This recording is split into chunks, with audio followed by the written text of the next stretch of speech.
ताज नगरी आगरा से बड़ी और राहत भरी खबर, जहां इलाज नहीं बल्कि सेवा सबसे पहले दिखाई दे रही है।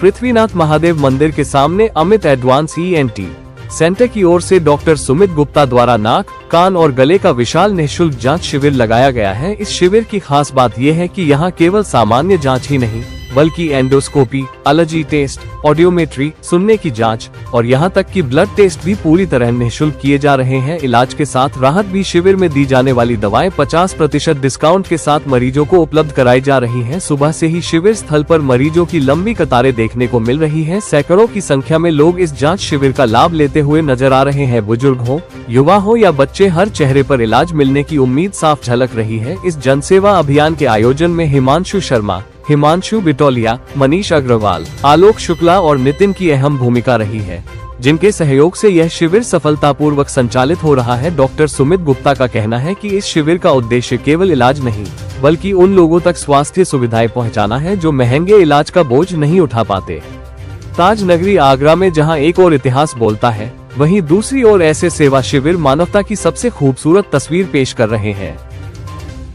सर, आपके यहाँ पर लगातार निःशुल्क कैंप लगाए जाते हैं। आप ENT स्पेशलिस्ट हैं, क्या कुछ कहना चाहेंगे? मैं डॉक्टर सुमित गुप्ता हूँ। ये मेरा क्लिनिक पृथ्वीनाथ मंदिर के सामने अमित एडवांस ENT क्लिनिक के नाम से है।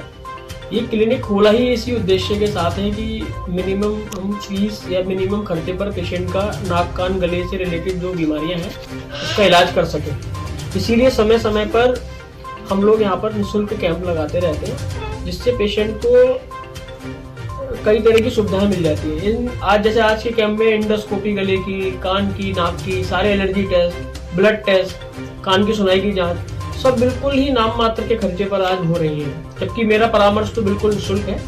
ये मैं करता रहता हूँ जिससे पेशेंट यहाँ का लाभ उठा सके। ठीक है सर, लेकिन सर्दियों का मौसम चल रहा है, लोगों को क्या आप गाइडलाइन देना चाहेंगे, क्या बताना चाहेंगे जो जरूरी उनको ध्यान रखनी चाहिए? हमारे ये नाक, कान, गले में इस मौसम में मेनली एलर्जी के पेशेंट बहुत बढ़ जाते हैं। उन लोगों के कान ब्लॉक हो जाते हैं, नाक ब्लॉक हो जाती है, नाक से पानी आता है, सांस लेने में दिक्कत होती है, सांस फूलती है। तो मैं उन लोगों को सिर्फ एक यही सलाह देना चाहता हूँ कि एक तो कान में ठंडी हवा जाने से रोकें, क्योंकि कान की हवा सीधे ही पूरे ब्रेन को और नाक को स्टिमुलेट कर देती है, जिससे एलर्जी अपीयर हो जाती है। दूसरा, धूल से बचें, धुएं से बचें। जो बुजुर्ग लोग हैं, जो सुबह टहलने की जिनकी आदत है, वो सुबह उठ के बिल्कुल ठंड में ना टहलें। इससे हार्ट अटैक की संभावना बढ़ जाती है, एलर्जी की संभावना बढ़ जाती है, सांस ज्यादा फूलती है। और जो BP के मरीज हैं, वो अपना BP रेगुलर चेक कराते रहें, क्योंकि जाड़े में, ठंड में BP भी बढ़ सकता है जो आप दवा ले रहे हैं। सर, लैक ऑफ नॉलेज की वजह से लोग बाग कई बार देखा जाता है, बाहर जो लोग घूमते हैं उनसे वो कान की सफाई करवाते हैं, जिनसे उन्हें काफी समस्या का सामना करना पड़ता है। उस बारे में क्या कहना चाहिए? बहुत अच्छा आपने प्रश्न पूछा है। मैं बहुत दिनों से समझाना भी चाह रहा था और आपके माध्यम से इससे फायदा भी मिलेगा। एक्चुअली हम लोगों को नाक, कान, गला 3 साल 4 साल हम लोगों का पढ़ के आते हैं, 10 साल से एक्सपीरियंस है, तब भी हम लोग बिना दूरबीन के और बिना लाइट के हम लोग नहीं देख सकते कान। लेकिन वो लोग बिल्कुल, एक तो होता ना अंधेरे में तीर मारना, तो अंधेरे में तीर मारते से आपको पर्दा फटने की संभावना बढ़ जाती है। दूसरा, आपको एड्स जैसी भयानक बीमारी भी हो सकती है, क्योंकि उनके इंस्ट्रूमेंट स्टरलाइज नहीं होते हैं। अब मान लीजिए किसी पेशेंट, उन्होंने किसी का कान साफ किया, उसको एड्स से HIV है, तो वो आपको तुरंत ट्रांसफर हो जाएगा। तो प्लीज इनसे बचें, ये बहुत खतरनाक चीज है।